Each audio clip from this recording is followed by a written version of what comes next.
وَبَشِّرِ الَّذِينَ آمَنُوا، اور آپ خوشخبری دیجئے ان لوگوں کو جو ایمان لائے، وَعَمِلُوا الصَّالِحَاتِ، اور نیک اعمال کیے، یعنی جو اعمال شریعت کے موافق ہوں،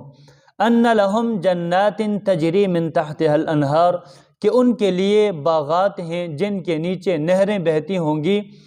كُلَّمَا رُزِقُوا مِنْهَا مِنْ ثَمَرَةِ الرِّزْقِ، جب بھی ان کو وہاں کوئی پھل کھانے کو ملے گا، قَالُوا هَذَا الَّذِي رُزِقْنَا مِن قَبْلُ، تو کہیں گے کہ یہ تو وہی ہے جو ہمیں اس سے پہلے بھی دیے گئے تھے،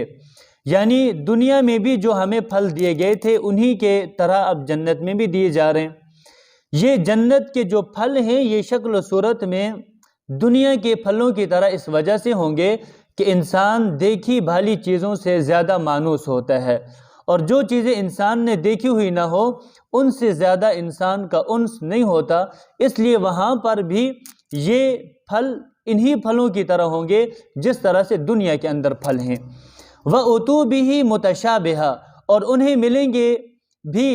ایک ہی شکل و صورت کے پھل ان کو دیے جائیں گے، وَأُتُوا بِهِ مُتَشَابِهًا، اور انہیں ملیں گے بھی ایسے پھل ہی جو ہم شکل ہوں گے، جو دنیا کے پھلوں کے ہم شکل ہوں گے ویسے ہی پھل ان کو جنت کے اندر بھی دیے جائیں گے، لیکن جنت کے جو پھل ہیں وہ رنگ ذائقے کے اندر وہ ایسے ہوں گے کہ جس کا ہم تصور بھی نہیں کر سکتے، اس لیے کہ وہاں کے پھلوں کا ذائقہ اور ان کا جو ہے وہ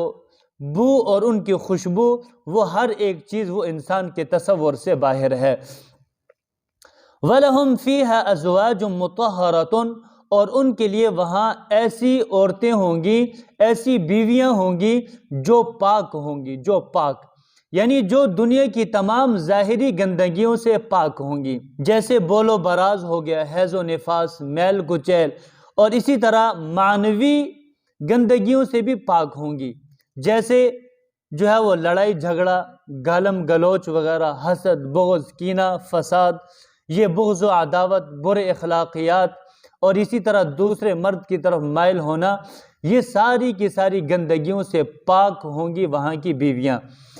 وَهُمْ فِيهَا خَالِدُونَ، اور وہ اس میں ہمیشہ ہمیشہ رہیں گے، یعنی نہ تو جنت کے اندر جنتیوں کو موت آئے گی اور نہ ہی وہ کبھی وہاں سے نکالے جائیں گے، بلکہ ہمیشہ ہمیشہ کے لیے وہ جنت کے اندر رہیں گے۔